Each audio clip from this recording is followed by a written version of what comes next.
ഈ കർത്താവിനെ എങ്ങനെയാണ് നിങ്ങൾ സ്നേഹിക്കുന്നത്? അവനെ നിങ്ങൾ ആദ്യമായിട്ട് രക്ഷകനായിട്ട് സ്വീകരിക്കണം. എനിക്ക് വേണ്ടി മരിച്ചവൻ എന്നെ സ്നേഹിക്കുന്നത് കൊണ്ട് ഇന്നു മുതൽ അവനെ അല്ലാതെ ഞാൻ മറ്റൊരു വ്യക്തിയെ ആരാധിക്കത്തില്ല, മറ്റൊരു വ്യക്തിയെ ഞാൻ ഇനി എന്താണ് ദൈവം എന്നുള്ള രീതിയിൽ സ്നേഹിക്കത്തില്ല. യേശുവേ നിന്റെ ഏകരക്ഷകനും ഏക കർത്താവും ദൈവമായിട്ട് നീ അംഗീകരിക്കണം. അതിനുശേഷം അവനോടൊരു വിവാഹ നിശ്ചയം എന്ന് പറഞ്ഞ സ്നാനത്തിലേക്ക് വരണം. അങ്ങനെ സ്നാനമേൽക്കുമ്പോൾ ദൈവത്തിന്റെ അധികാരം നമ്മുടെ മേൽ വരും. അവന്റെ മോതിരം അവന്റെ എന്താണ് എൻഗേജ്മെന്റ് ചെയ്യുമ്പോൾ ഒരു മോതിരം എടുത്തതുപോലെ എന്താണെന്ന് അറിയാമോ, നിന്നെ ദൈവത്തിന് സ്വന്തമാണെന്ന് തെളിയിക്കുന്ന ഈ മോതിരം അല്ലെങ്കിൽ പരിശുദ്ധാത്മാവ് നിനക്ക് തരും.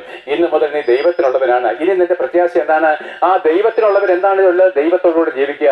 വിവാഹ നിശ്ചയം ചെയ്യപ്പെട്ട ഒരു പെൺകുട്ടിയുടെ പ്രത്യാശ എന്താണ്? എന്നാണ് എന്റെ മണവാളം വരുന്നത്. എന്റെ അപ്പന്റെ വീട്ടിൽ നിന്ന് കൊണ്ടുപോകാൻ എന്നാണ് എന്റെ മണവാളം വരുന്നത്.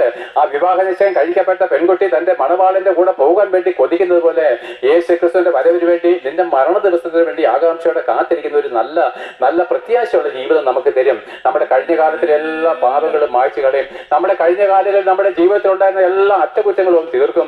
കഴിഞ്ഞ കാലങ്ങളിൽ നമ്മുടെ ഹൃദയത്തിൽ ഉണ്ടായിരുന്ന എല്ലാ കറകളും അവൻ മായ്ച്ചു കളയും. പറയും നമ്മളെ നിർമ്മലീകരിക്കും, നമ്മളെ ശുദ്ധീകരിക്കും. ദൈവത്തോട് കൂടി നമ്മൾ എപ്പോഴും സന്തോഷിക്കും. പ്രിയപ്പെട്ടവരെ, ഭൂമിയിൽ ജീവിക്കുമ്പോഴും മരിക്കുമ്പോഴും മരിച്ചതിന് ശേഷവും യേശു ക്രിസ്തുവിനോട് കൂടെ നമ്മൾ ആയിരിക്കും. കാരണം എന്താണ്? യേശു ക്രിസ്തു മരിച്ചിട്ട് അടക്കപ്പെട്ടിട്ടും അവൻ ഉയർത്തെഴുന്നേറ്റത് വഴി അവൻ ഇന്ന് ജീവിക്കുന്നു. ഇനി മരണത്തിന് അവനെ പിടിച്ചു വെക്കാൻ സാധ്യമല്ലാത്തത് കൊണ്ട് അവരിൽ വിശ്വസിക്കുന്നവരും മരണത്തെ ജയിച്ചു. എന്താ സന്തോഷം പ്രിയപ്പെട്ടവരെ!